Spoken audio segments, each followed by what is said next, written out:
할렐루야. 네, 이 새벽에 나오신 여러분 위에 우리 주님의 축복과 은혜가 함께하기를 간절히 바랍니다. 자, 이제 욥기는 친구 세 사람과 욥의 변론과 대답 가운데서 진행되어지고 대만 사람 엘리바스를 비롯해서 또 빌닷 또 소발 이런 세 친구가 돌아가면서 욥에게 질문하고 또 변론하고 그를 가르치려 하고 욥은 거기서 답변합니다. 그래서 이미 한 바퀴가 돌았다 그랬어요. 돌았고 이제 두 번째 바퀴가 시작돼서 15장 우리가 지난 토요일 나눈 말씀에는 대만 사람 엘리바스가 두 번째 욥에게 변론하는 모습이 나옵니다. 그러면서 그는 너가 가진 그 욥의 지식에 대해서 그 동품 같은 헛된 지식이다 이러면서 우리 욥을 공격하는 모습을 볼 수 있습니다. 욥은 거기에 대해서 다시 답변하면서 그 친구들의 위로라고 하는 말이 오히려 내게 고통을 줬다고 오히려 그들을 책망하는 이야기로부터 16장을 시작하고 있는데 욥은 계속 친구들에 대해서 변호하든가 답변하는 것은 5절까지로 끝내고 6절부터는 하나님을 바라봅니다. 왜? 친구들하고는 아무리 얘기해도 거기 해결점이 있어요? 없어요? 없어요. 해결이 안 돼요. 그 친구들이 고난을 준 것도 아니고 단지 친구들은 자기를 욥을 위로하러 왔다가 오히려 그들은 욥에 대해서를 공격하고 욥의 마음에 상처를 주고 욥에게 괴로움을 주는 그런 친구들로 변질된 거예요. 그러니까 우리가 고난당하는 사람들을 볼 때는 그들을 위로할 때는 어떻게 해야 되느냐.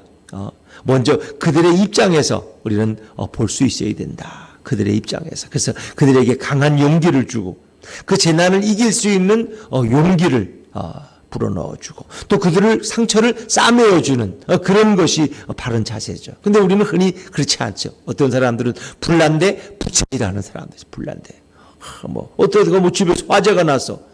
그러면 얼마나 가슴이 아프냐. 그 많은 걸 태워버렸으니 어떻게 하면 좋으냐고. 그래도 힘을 내고 산 사람은 살아야지. 그런데 바보같이 왜 화재 조심을 안 해가지고 그 관리실에서 빨리 보험 들으라 그러는데 보험도 안 들고 뭐 했어. 이러면서 그 꾸짖고 책망하는 거야. 지나간 일 얘기해봐야 지금 무슨 필요가 있겠어요. 불난데 부치질하는 사람들. 더구나 또 문제가 뭔지 자기가 해결해 준다고 돌팔이 의사가 아무리 하다가 오히려 뭐예요? 사람을 살리기는커녕 사람을 잡는 경우가 많아요. 아무리 좋은 뛰어난 양약도 몸에 맞지 않으면 오히려 사람에게 해만 끼치는 겁니다. 새 친구의 말이 틀린 말은 아니에요. 그러나 그것은 욥에게 적당한 말은 아니라는 거예요. 오히려 욥에게 고통을 가중시키고 그를 더 힘들게 만들고 그를 더 참담하게 만드는 것이 친구들의 변론이었다는 거죠. 오히려 이제 욥은 하나님을 바라보는 거예요. 그리고 이 모든 고난을 주신 분이 바로 하나님이라는 것을 이미 욥은 깨닫고 있었기 때문에 그는 그 참담한 가운데 때로는 너무 힘들어서 하나님을 향해서 당신이 나의 대적자라, 당신이 나의 원수라고, 당신이 나를 왜 치시느냐고, 왜 나를 죽이려고 하느냐고 오히려 하나님을 향해서 이렇게 참담한 항의와 불평을 쏟아놓는 우리 욥의 모습 속에서 정말 고난이라는 건 말하기는 쉽지만 정말 욥과 같은 고난을 당한다면 과연 누가 몇 명이나 마지막까지 하나님을 의지하고 그분을 찬양할 수 있을까? 그건 결코 쉽지 않아. 다 욥의 부인처럼 돼버리고 마는 거예요. 복도 주지 않고 저주를 주시는 그런 하나님 욕하고 죽어버려라. 이런 저주를 입에 담기 쉬운데 욥도 그 참담한 상황 가운데 하나님 앞에 때로는 불평을 쏟아놓기도 합니다만 그러나 그는 마지막에 정말 하나님만이 나의 무죄함을 증명해 줄 수 있는 증인이 될 수 있고 또 중재자가 될 수 있다고 그는 그렇게 호소하는 것으로 오늘 본문을 마치는데 자 그래도 한번 우리 앞부분을 다시 한번 읽어보죠. 1절과 2절 말씀 같이 합니다. 1절과 2절입니다. 시작. 욥이 대답하여 이르되 이런 말은 내가 많이 들었나니 너희는 다 재난을 주는 위로자들이로구나. 너희들의 말은 별로 도움이 안 되는 거예요. 너희는 오히려 내게 재난을 준다는 건 고통에 고통을 가중시키는 자들이 말이 위로한다고 와가지고는 내 속만 다 긁어놓고 말이야. 오제나 말든지 오면은 위로는 하고 가든지 다 재난을 주는 자들이라고. 이게 욥이 친구들을 향해서 반론하는 그런 말입니다. 3절 말씀이고 3절입니다. 시작. 헛된 말이 오직 끝이 있으랴. 내가 무엇에 자극을 받아 이같이 대답하느냐.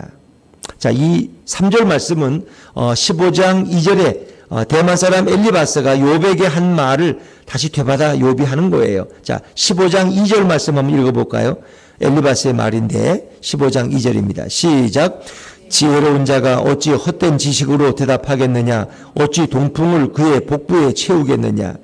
이제 욥이 친구들을 향해서 너희만큼은 나도 지혜가 있고 너희 아는 건 나도 다 안다. 근데 뭘 너희들이 안다고 나에 대해서 밤 나오라 콩 나오라 하느냐. 너희들은 나를 죄 때문에 이렇게 고난이 왔다고 하지만 내가 볼 때는 아니라는 거예요.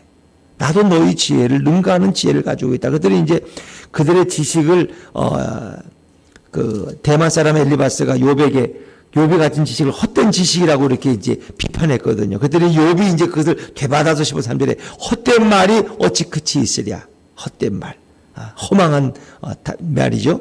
내가 무엇에 자극을 받아 이같이 대답하는가. 너가 어떻게 이렇게 나한테 말할 수 있느냐 하면서 이제 엘리바스를 다시 비난하는 욥의 말입니다. 그러면서 욥이 4절과 5절은 조금 다른 말을 하는데 입장을 바꿔놓고 생각해 보자. 만약 너희가 나와 같은 고난을 당하고 내가 너희를 위로하러 왔다면 내가 너희처럼은 하지 않는다. 이게 욥의 말이에요. 내가 너희처럼 그렇게 고난당하는 친구에게 화살 같은 그런 참담한 말을 하지는 않는다. 내가 너희라면 입장을 바꿔놓고 생각해보자. 자, 그게 4절인데 4절 한번 먼저 읽어볼까요? 4절입니다. 시작. 나도 너희처럼 말할 수 있나니 가령 너희 마음이 내 마음 자리에 있다 하자. 나도 그럴듯한 말로 너희를 치며 너희를 향하여 머리를 흔들 수 있느니라. 입장을 바꿔놓고 너희가 나와 같은 처지에 있다면 나도 너희처럼 말할 수 있어. 그거 말하는 게 뭐 어려워? 그럴듯한 미사력으로 너희를 치면서 너희를 향하여 머리를 흔들 수 있다. 이 머리 사실 이게 반응법인데 머리를 흔든다는 것은 유대인들이 이게 조롱하는 투예요. 저 사람 보고 머리를 갸우뚱 하면서 이거는 굉장히 기분 나쁜 그런 유대인들의 모습이에요. 그러니까 뭔가 저 사람을 뭔가 좀 경멸하는 듯한 저 이상한 놈이 있네 뭐 이런 식이에요. 그러니까 나도 너희를 향해서 고개를 갸우뚱거리면서 너희가 나에게 한 것처럼 나도 너희에게 할 수 있다. 그러나 나는 너희에게처럼 하지 않는다. 그게 5절 말씀이에요. 15절입니다. 시작.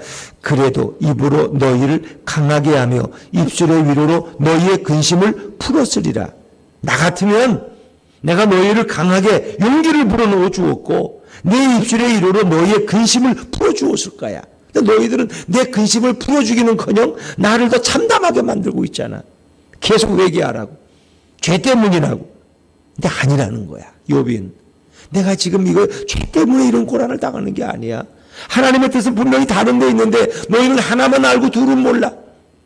그래서 욥이 답답하니까 친구들에 대해서 이렇게 다시 친구들에 대해서 반론하면서 그들을 오히려 비난하는 욥의 모습. 자, 그리고 이제 6절부터 16절은 하나님을 바라보는데 욥이 지금 하나님께 기분이 안 좋아. 왜? 욥은 알고 있어요. 나를 치시는 분이 하나님이라는 거. 근데 이 욥의 항변 속에서 누가 등장하는지 아세요? 예수님의 이야기가 등장한다는 거예요. 어찌 보면 이 부분이 욥기서 전체에서 예수님에 대한 묘사가 가장 잘 되어 있는 부분이니까 정신을 차리고 붙여야 됩니다. 자, 욥이 하나님에 대해서 뭐라고 한번 이야기하는지 들어볼까요? 자, 7절입니다. 7절 한번 읽어요. 7절 시작. 이제 주께서 나를 피로하게 하시고 나의 온 집안을 패망하게 하셨나이다. 나를 아주 피곤한 인생을 만드셨어. 누가? 주께서. 나의 온 집안을 패망하게, 예전 성경에는 폐괴하게 하셨다는 건데 이 얘기는 내 집안을 다 흩어져 버리고 그 집안이 풍지박산이 났다. 풍지박산이. 자녀들 죽고 부인 집 나가고 자기 혼자 남았으니까 집안이 아주 풍지박산이 된. 근데 그렇게 하신 분이 누구야? 하나님이라는. 하나님. 그 하나님에 대해서 기분이 안 좋은 거예요. 지금 욥이. 하나님께 지금 대들고 있는 거예요. 거기다 하나님이 뭐 우리 가정을 흩어지게만 했어요? 나를 다 병들게 만들었어요. 8절입니다. 8절. 시작. 주께서 나를 시들게 하셨으니 이는 나를 향하여 증거를 삼으심이라. 나의 파리한 모습이 일어나서 대면하여 내 앞에서 증언하리이다. 욥의 자신의 모습이 어떻게 해요? 하나님이 나를 시들게 하죠. 시들가. 그러니까 쇠약해진 거예요. 그리고 내 파리한 모습이라는 건 병든 모습이야. 하나님이 준 질병과 고난이 나를 이렇게 쇠약하게 만들었다는 거예요. 이렇게 하신 분이 누구야? 하나님. 여러분, 하나님은 사랑하는 자를 축복하십니까? 하나님은 사랑하는 자를 오히려 징계하십니까? 참 이 어려운 질문이야. 하나님은 사랑하는 자를 축복하셔요. 동시에 사랑하는 자를 징계도 하신다는 거예요. 그 욥의 경우는 이제 후자에 해당되는 거죠. 하나님, 욥을 징계하시는, 사랑하는 자에게 고난을 주시는 그런 하나님을 이제 그걸 경험하게 됐는데, 그 욥의 입장은 너무 답답한 거야. 새 친구가 와서 도움 안 되는 말만 하고, 하나님은 응답이 없고, 그러니까 하나님을 향해서 당신이 나를 왜 이렇게 만드시냐고 말. 이제 그러면서 하나님을 나의 원수라고 이제 그렇게 고백해요. 자, 9절입니다. 9절 같이 읽죠. 시작. 그는 진노하사 나를 찢고 적대시하시며 나를 향하여 이를 갈고 원수가 되어 날카로운 눈초리로 나를 보시고, 누가? 하나님이 왜 내게 화를 내시냔 말이에요. 나를 찢어. 사자가 어떤 약한 동물을 찢듯이 나를 찢고 적대시해, 적처럼 여기고, 나를 향하여 이를 갈고 원수가 되어 날카로운 눈초리로 나를 보시고. 왜 하나님이 나를 원수처럼 여기십니까 말이에요. 욥은 이게 이해가 안 되는 거야. 도대체 이해가 안 돼. 원수가 되어 왜 나를 주목하느냐 말이에요. 자, 그럼 더 괴로운 게 10절이에요. 10절 한번 읽어보죠. 시작. 무리들은 나를 향하여 입을 크게 벌리며 나를 모욕하여 뺨을 치며 함께 모여 나를 대적하는구나. 할렐루야. 무리들은, 여기서 말하는 무리들은 새 친구야.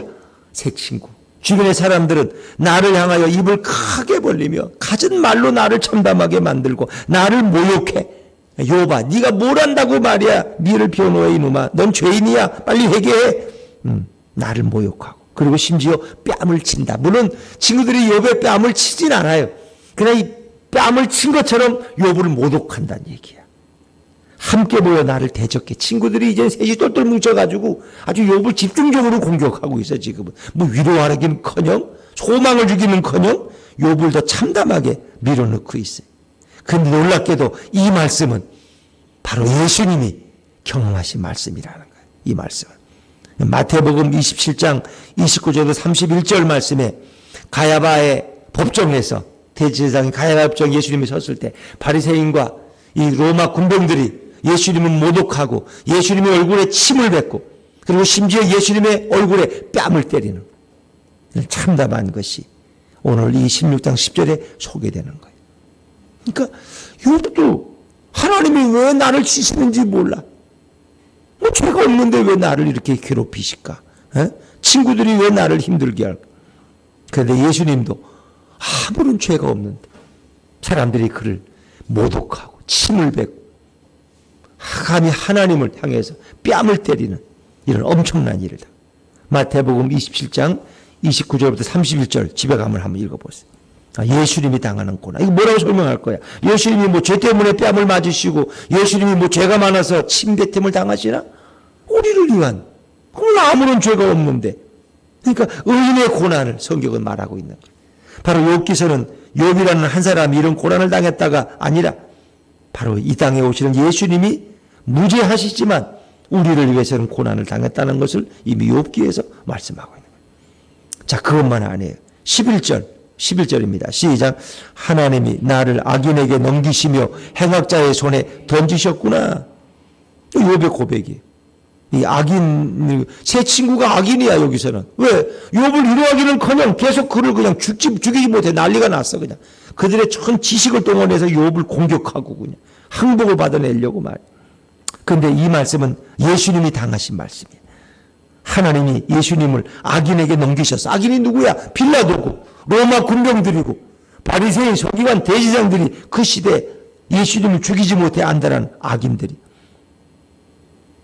하나님이 예수님을 악인에게 넘기시며 행악자의 손에 던지셨구나. 행악자의 손에.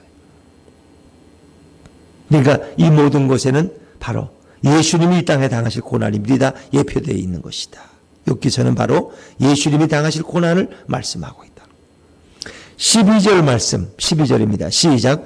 내가 평안하더니 그가 나를 꺾으시며 내 목을 잡아 나를 부서뜨리시며 나를 세워 관역을 삼으시고, 마치 하나님이 나를 괴롭히시는 욥의 고백이에요. 그가 나를, 다리를 꺾진 않았지만 나를 꺾으시며 내 목을 잡아 나를 부서뜨리시듯이 내 인생을 파괴시키고 계셔.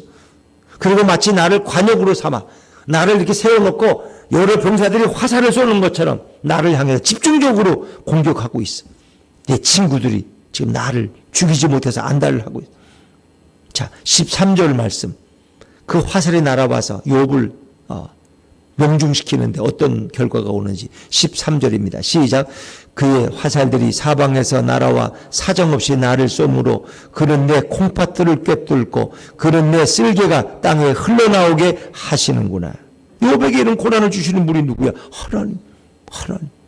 그런데 이 13절의 고백은 바로 예수님이 당하시는 일을 그대로 보여주고 있는 거예요. 요한복음 19장 34절에 보면 병사들이 예수님이 죽은 것을 확인하기 위해서 어떻게 해요? 창을 가지고 그의 허리를 찌르실 때 거기서 물과 피가 흘러나와. 그 물과 피는 어디서 나오는 거예요? 바로 쓸개에서 나오고 콩팥에서 나오는 거예요. 화살이 콩팥과 쓸개에 적중했다는 표현처럼 바로 그들의 창이 콩팥과 쓸개를 찔렀고 거기서 물과 피가 흘러나온 거예요. 예수님이 당하실 일들을 그대로. 그래서 우리는 이것을 의인의 고난이라고 부르는 거예요. 또 하나님이 욥을 통해서 어떻게 그를 연단해 가시고 그를 오히려 고난 속에서 그를 더 훌륭한 믿음의 사람으로 만들어 가시는가를 볼 수 있는 거예요. 14절. 그가 나를 치고 다시 치며 용사같이 내게 달려드시니, 하나님이 계속 끊이지 않는 고난으로 욥을 몰고 가시는 거예요. 15절 말씀, 15절입니다. 시작. 내가 굵은 배를 꿰매어 내 피부에 덮고 내 뿔을 티끌에 더럽혔구나. 욥의 고백입니다마는 이 뿔을 티끌에 더럽혔다. 이 뿔이라는 것은 명예를 말하는 겁니다. 뿔이랑 명예. 결국 예수님은 하늘의 영광된 보좌에 계시던 분인데 그분은 어떻게 했어요?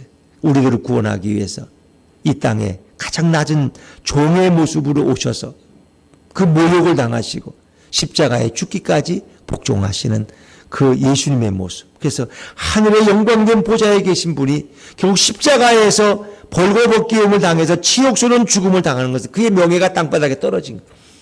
사람들에게 짓밟히시는 거예요. 지금 욥이 지금 짓밟히고 있는 거예요. 예수님이 사람들에게 처절하게 짓밟히시는 거예요. 왜? 십자가의 죽음은 보통 사람은 거기 안 죽어.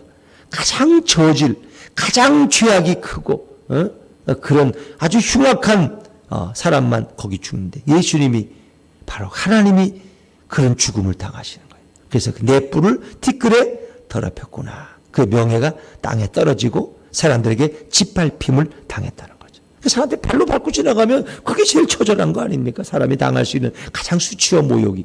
예수님이 그런 모욕을 당하셨다는 거예요. 16절. 내 얼굴은 울음으로 붉었고 내 눈꺼풀에는 죽음의 그늘이 있구나. 욥이 자신의 모습을 고백하고 있는 거죠. 그래서 이 7절부터 16절까지는 하나님에 대한 일단의 탄식과 절규지만 항의죠. 왜 하나님 내게 이렇게, 왜 나를 괴롭히시고 당신이 왜 나의 원수가 되셔서 원수들이 나를 치듯이 나를 괴롭히십니까 하는데 이 부분에는 예수님이 당하신 많은 일들이 그대로 예표되고 있다 하는 것을 여러분이 생각하시면 되겠습니다. 자, 그리고 이제 17절부터 마지막 22절까지는 그럼에도 불구하고 욥은 나는 하나님 앞에 결백합니다. 나는 죄가 없습니다. 물론 원죄성은 인정하지만 그가 내가 이런 정도의 고난을 당할 정도로 하나님 앞에 내가 함부로 살지 않았습니다 하는 자신의 결백함을 욥은 끝까지 고백하고 결국 자신의 억울함을 풀어줄 분이 누구야? 하나님이라고 말하는데 그분은 바로 예수님을 가리키고 있다는 거예요. 자, 우리 17절, 18절 말씀, 17절, 18절 같이 읽죠. 시작. 그러나 내 손에는 포악이 없고 나의 기도는 정결하니라. 땅아 내 피를 가리지 말라. 나의 부르짖음이 쉴 자리를 잡지 못하게 하라. 그러나 내 손에는 포악이 없고 이 악이 없다는 거예요. 내 손에는. 왜? 욥은 손으로 악을 행한 적이 없어. 누구를 죽이거나 누구를 빼앗거나 누구를 괴롭히거나 누구를 뒤에서 흉본 적이 없어. 욥은. 왜? 하나님 보시기에도 그는 온전한 사람이 있고 흠이 없는 사람이 있고 죄악과는 거리가 먼 사람이야. 욥은. 그래서 그는 동방의 의인이라고 부르던 사람이. 내 손에는 포악이 없다는 거예요. 나는 남에게 악을 행한 적이 없고 나의 기도는 늘 정결했다는 거예요. 내가 하나님 앞에 내 욕심을 위해 기도한 적 없다는 거예요. 욥은. 그 자신의 정결함을 욥은 아직도 주장하고 있는 거죠. 나의 결백을. 그러면서 18절에는 땅아 내 피를 가리지 말라. 그러니까 이 얘기는 땅아 흙아 내 피를 덮지 말라. 그러니까 그러니까 아벨이 흘린 피가 땅에서 하늘로 부어진다는 거예요. 왜? 아벨은 죄 없이 죽었잖아요. 하나님 앞에 양을 잡아서 제사를 잘 드렸더니 하나님이 받으셨는데 가인이 자기 제사 안 받았다고 기분 나빠가지고 형이 동생을 돌로 쳐 죽여버렸어. 이 시기가 얼마나 무서운 거예요. 마귀가 가인을 지배하는 거예요. 그러니까 아벨은 의인의 죽음이야. 아무런 죄가 없고 예배 잘 드려서 하나님이 그의 제사까지 받으셨는데 응답까지 받았는데 돌에 맞아 죽었어. 그러니까 그 피 억울하잖아요. 죄가 있어 죽은 게 아닌데 그 피가 그냥 땅에 묻힐 수가 없어. 그 피가 소리를 치는 거예요. 하나님을 향해서. 내가 너무 억울합니다. 그 흙이 피를 덮어버리면 소리칠 수 없는데 오늘 고백은 땅아 내 피를 덮지 말라. 나의 부르짖음의 쉴 자리를 찾지 못하게 하라. 여기는 이제 사람이 우리 전설의 고향에 나오는 것도 억울하게 죽인 여자의 한은 공중을 냉동다 그러잖아. 예를 들면 표현이 그렇죠. 그러니까 내가 쉴 자리를 찾아서 거기 안착하면은 그건 내가 끝나는 거야. 더 이상 부르짖을 수 없어. 그런데 그 아벨의 피의 호소를 들으신 하나님께서 내 호소를 들어달라는 거예요. 왜? 나는 죄가 없는데 결백한데 이런 고난을 당하니 하나님 좀 내 호소를 피의 호소를 좀 들어달라는 이런 아벨을 인용해서 욥이 하나님 앞에 호소하는 내용이에요. 그러면서 자신은 죄가 없다는 거예요. 그런데 욥이 이제 놀라운 고백을 해요. 그러니까 자신의 무죄함을 증명해 줄 자는 하늘에 계시는데 그분이 누구냐는 거야. 19절 합니다. 19절 시작. 지금 나의 증인이 하늘에 계시고 나의 중보자가 높은 데 계시니라. 하늘에 계신 분은 하나님밖에 없어. 그런데 하나님이 나를 원수처럼 여기고 나를 치고 공격하시는데 그 하나님이 내 증인이 되시겠어요? 아니에요. 나의 증인이 하늘에 계시고 나의 중보자가 높은 데 계시. 이 중보자가 누구예요? 예수님이에요.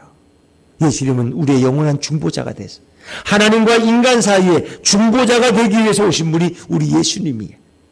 그분이 바로 나의 증인이야. 그래서 하나님 앞에서 나를 변호하실 변호사가 누구예요? 예수님이에요. 예수님이 여러분들을 다 변호하셔요. 이 사람은 열심히 기도하고 하나님 앞에 진실하게 살았던 사람입니다. 예수님이 변호하셔. 그분이 우리의 증인이 되시고 그리고 그분이 우리의 중보자가 되신다는 거예요. 그 예수님 앞에 그런 지금 소망을 갖고 부르시고 계시는 거야. 20절 나의 친구는 나를 조롱하고 내 눈은 하나님을 향하여 눈물을 흘리니 내 친구들은 나를 여전히 조롱해 손가락질하면서 저 욥 저 녀석 저 못된 놈이라고 저 나쁜 놈이라고.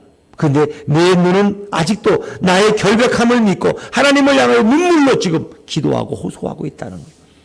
그러면서 그런 희망을 가져요. 왜? 분명히 예수님이 나를 중재해 주실 거야. 21절 말씀 21절입니다. 시작. 사랑과 하나님 사이와 인자와 그 이웃 사이에 중재하시기를 원하노니. 사랑과 하나님 사이에 중재하실 분은 예수님밖에 없다는 거 아시죠? 그렇죠? 또 인자와 그 이웃 사이에 이건 사람과 사람 사이에 중재하실 수 있는 분은 예수님밖에. 그러니까 욥과 그 친구들 사이에 중재가 되실 분이 바로 하나님밖에 없다. 예수님밖에. 이 욥의 고백이에요. 그래서 우리 예수님이 나를 중재해 주실 것을 믿고 그런 마지막 호소와 절규를 하늘에 올리고 있는 거예요. 이 탄식의 기도죠. 그러나 그는 중재자 되신 우리의 증인 되시는 우리의 중보자 되신 예수님을 고백하고 있는데 욥이 어떻게 그런 고백을 했는지 우리는 몰라요. 그러나 욥은 그런 하늘의 어떤 계시 속에서 하나님과 나 사이에 중보자가 계시다는 걸 이미 깨닫고 있었고 그분에게 향하여서 기도하고 있는 거예요. 자, 마지막 22절은 같이 읽습니다. 시작. 수년이 지나면 나는 돌아오지 못할 길로 갈 것임이니라. 얼마 안 있으면 나는 영원히 돌아오지 못할 길로 갈 것입니다. 이 얘기는 뭐예요? 내가 그 영원히 돌아오지 못할 음부로 가기 전에 나의 결백을 좀 빨리 증명해 달라는 거예요. 나의 신원을 회복시켜 달라는 거예요.